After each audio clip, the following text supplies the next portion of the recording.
Sir नमस्ते।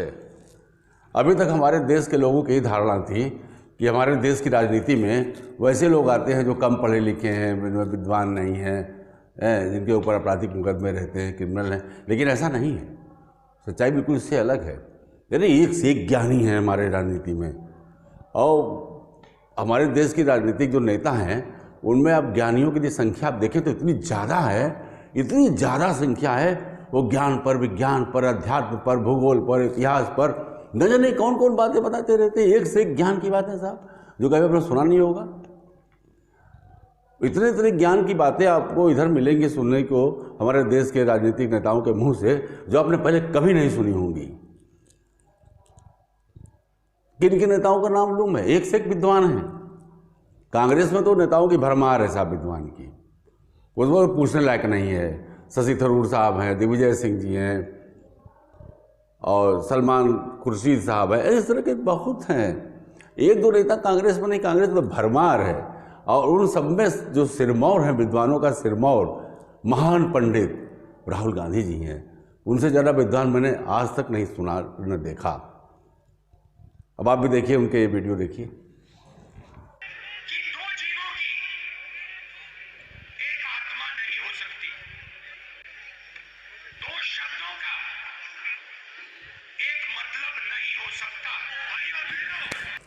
क्या बात कही है साहब। आज तक जिन बातों की जानकारी नहीं थी हम लोगों को, वो सब बताया उन्होंने।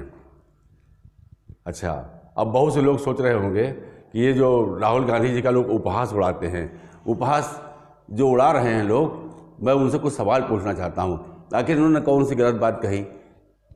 आपने कभी सोचा कि ये जो राहुल गांधी हैं, अभी इनकी ज़्यादा आयु नहीं हुई है, अभी गिना चुना तो अभी हमको लगता है 50 भी नहीं पूरा हुआ होगा बेचारे का। तो आप इनको क्यों दोष दे रहे हैं? जो ज्ञान की बातें बता रहे हैं, अब सोचिए कि प्रशंसा कीजिए इनके ज्ञान की। आप लोग उन पर हास्य करते हैं, मजाक उड़ाते हैं इनकी बातों का। जी नहीं, अगर इन्होंने जिस भी कारण से बातें कही हूँ, यदि आपको ऐसा लगता है कि ये अल्प बुद्धि, मंद बुद्धि, इस प्रकार की कोई चीज़ है, तो इसके पीछे उन लोगों को तलाशिए। हमारे इलाके में कुछ ऐसे लोग थे, जैसे बहुत पहले की बात बता रहा हूँ, क्या ज़िंदगी लोगों की हुई। जैसे कि एक बेचारा ने कुछ कविता लिखी, कविता लिखा, उसने बढ़िया कविता लिखी, घटिया लिखी, उसको पता नहीं। तो देख के उन्होंने बताया, वाह गजब का कविता, गजब की लाइन लिखी है तुमने, तुम यहाँ क्या कर रहे हो, तुम बॉम्बे जाओ, फिल्मों में तुम्हारे गीत चलेंगे, पूरा देश तुमको जानेगा। अब वो अपनी जो पढ़ाई लिखाई करता था बेचारा, अच्छा खासा पढ़ने में तेज था, वो छोड़ के कविता लिखने लगा। पूरा कविता करते करते करते वो कविता मैं हो गया। कुछ दिन पता लगा बॉम्बे गया, वहाँ से फ्लॉप होके चला आया, और फिर कहीं का नहीं रहा बेचारा वो। फिर घर में आके वही कुदाल उदाल लेके, अपना खुरपी लेके खेतों में काम करता रहा। तो इस प्रकार के हमारे देश में लोगों को बेवकूफ़ बनाने वाले बड़े लोग हैं, तो तारीफ़ कर देते हैं, बिना मतलब की तारीफ़ करते हैं। ये नहीं देखते कि उस बेचारे की औकात क्या है। ऐसे ही कहानीकार था बेचारा, वो कहानी लिखा, उसने कुछ कहानियाँ छोटी मोटी लिखी और उसको चढ़ा दिया। लोगों ने कहते तुम चले जाओ बॉम्बे, तुम्हारी कहानी पर तो फिल्में बनेंगी साहब। अपने आप को गुलशन नंदा, रानू, पता नहीं क्या क्या समझने लगा, और गया वहाँ पर, उसकी वही हालत हुई। कुछ लोगों ने तो मजाक में शायद उसको मार के भगा भी दिया स्टूडियो से। तो ये सब चीज़ें हुई हैं हमारे देश में। बेवकूफ़ बनाने की परंपरा हमारे देश में है। जो जरा सा थोड़ा सा आगे नहीं पढ़ने को उसको चने के झाड़ पर चढ़ा दिया, है ना। अब पता लगा वो बेचारा जो है परास्त हो गया।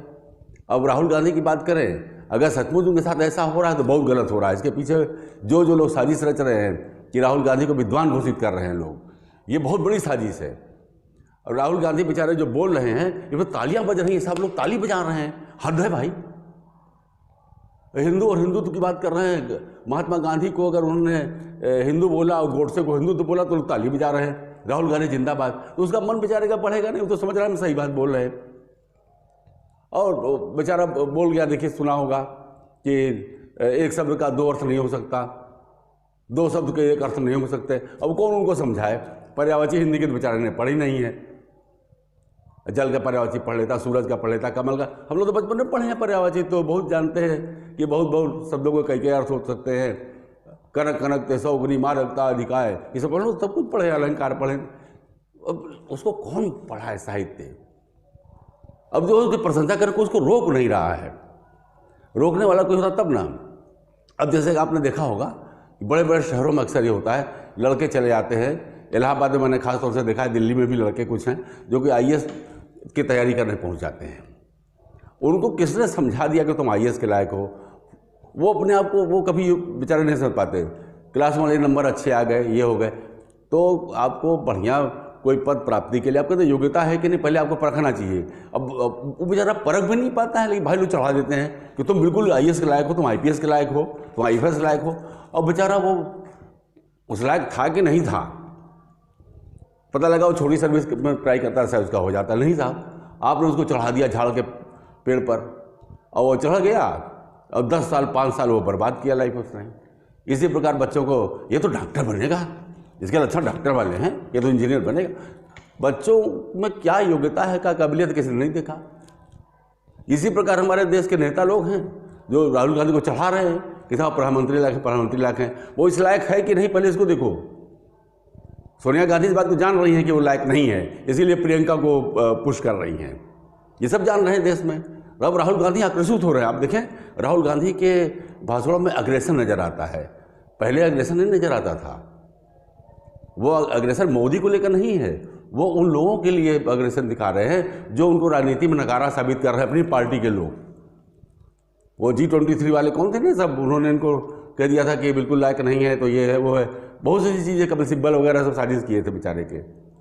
तो पहले तो हमारा देश के तमाम नागरिकों से अनुरोध है कि आप लोग भाई राहुल गांधी अगर कुछ करें तो उनको सही चिट्ठी भेजिए, राय दीजिए कि आप जो है अपने आप को सुधारिए। ये लोगों के चढ़ाने पर जो आप बोल जा रहे हैं, पता नहीं कौन लिख के दे देता है कि आप ये बोलिए। हिंदू और हिंदू तो अलग होता है, ये बात उनको किसने कह दिया बोलने को? सब लीजिए, बीजेपी को तो मुद्दा मिल गया खड़े खड़े। आंख में कहीं सा रोशनी क्या जरूरत है, आंख है तो काम चलेगा। आत्मा और शरीर अलग अलग है। अरे शरीर में भाई आत्मा नहीं है तो क्या महत्व, ही तो सब लोग जान रहे हैं, लेकिन तो आपको समझाए कौन?